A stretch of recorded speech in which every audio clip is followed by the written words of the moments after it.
ನಮಸ್ಕಾರ ಪ್ರಿಯರೇ.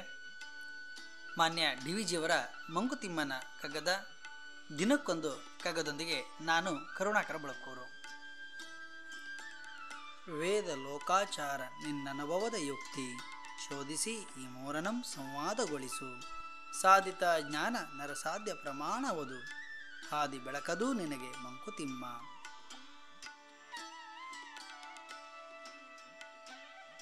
ಬಂಧುಗಳೇ, ಮಾನ್ಯ ಡಿ ವಿ ಜಿಯವರು ಈ ಕಗ್ಗದ ಮೂಲಕ ಸನಾತನ ಧರ್ಮದಿಂದ ಬಂದಿರುವ ವೇದಗಳ ಜ್ಞಾನ, ಅನಾದಿ ಕಾಲದಿಂದಲೂ ಪರಂಪರೆಯಿಂದ ಬಂದಿರುವ ಹಿರಿಯವರು ನಮಗೆ ತಿಳಿಸಿರುವ ಜಗತ್ತಿನಲ್ಲಿ ಜನರು ಪರಿಪಾಲನೆ ಮಾಡುತ್ತಿರುವ ಆಚಾರ ವಿಚಾರಗಳನ್ನು ಒಳಗೊಂಡಿರುವ ಸಂಸ್ಕಾರಯುತವಾದಂಥ ಶಿಕ್ಷಣ ಸಂಸ್ಕೃತಿಯನ್ನು ನಾವಿಲ್ಲಿ ಕಾಣಬಹುದು.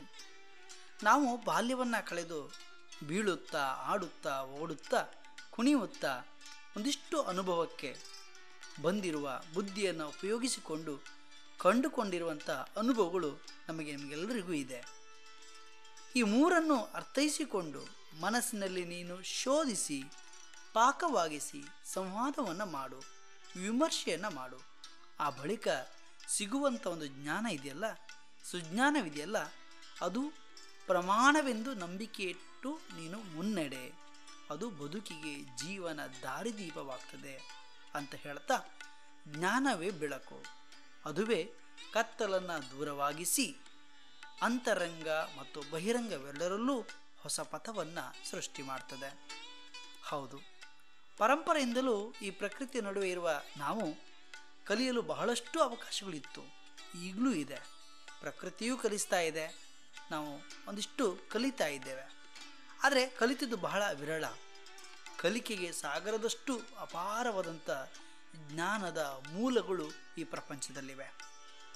ಆದರೆ ಇಂದು ಕಲಿಯುವವರೇ ಕಡಿಮೆಯಾಗಿದ್ದಾರೆಯೇ ಅನ್ನೋದು ಪ್ರಶ್ನೆ ನಮ್ಮನ್ನು ಕಾಡುತ್ತೆ. ಉದರವ ತುಂಬಿಸಲು ನೀಡುವಂಥ ಕಾಲ ಜ್ಞಾನದ ಬುತ್ತಿ ತುಂಬಿಸಲು ನಾವು ನೀಡುತ್ತಿಲ್ಲ ಅನ್ನೋದು ನೋವಿದೆ. ಈ ಜಗತ್ತಿನಲ್ಲಿ ವೇದಗಳ ಜ್ಞಾನ ಇರ್ಬೋದು, ಆಚಾರ ವಿಚಾರಗಳ ಜ್ಞಾನ ಇರ್ಬೋದು, ನಿಮ್ಮೆಲ್ಲರ ಅನುಭವಗಳ ಅರಿವು ಅದೆಲ್ಲವೂ ನಮಗೆ ದಾರಿ ಮಾಡಿಕೊಡ್ತದೆ ಬದುಕಿಗೆ. ಇಂದಿನ ಆಧುನಿಕ ಜಗತ್ತಿನ ಸಮಸ್ಯೆಗಳ ಜಂಜಾಟದಲ್ಲಿ ಮನುಷ್ಯ ಸಿಲುಕಿ ಬದುಕಿನ ವಿಕಸನವೇ ದೊಡ್ಡ ಸವಾಲಾಗಿ ಅವನಿಗೆ ಎದುರಾಗಿದೆ.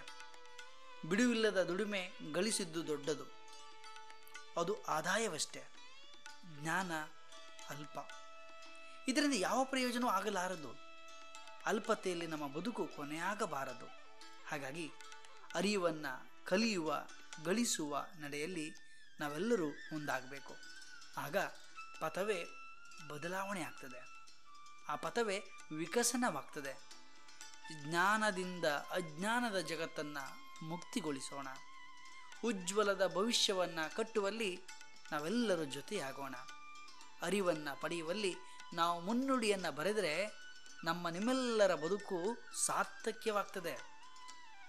ಹಾಗಾಗಿ ಇನ್ನೂ ಯಾಕೆ ತಡ, ಬನ್ನಿ ನಮ್ಮ ಅನುಭವದ ಜ್ಞಾನದ ಮೂಟೆಯನ್ನು ಇನ್ನಷ್ಟು ಬೃಹದಾಕಾರವಾಗಿ ಬೆಳೆಸಿಕೊಳ್ಳೋಣ ಅಂತ ಹೇಳುತ್ತಾ ಇನ್ನೊಂದು ಕಗ್ಗದೊಂದಿಗೆ ನಾಳೆ ಸಿಗೋಣ. ನಮಸ್ಕಾರ.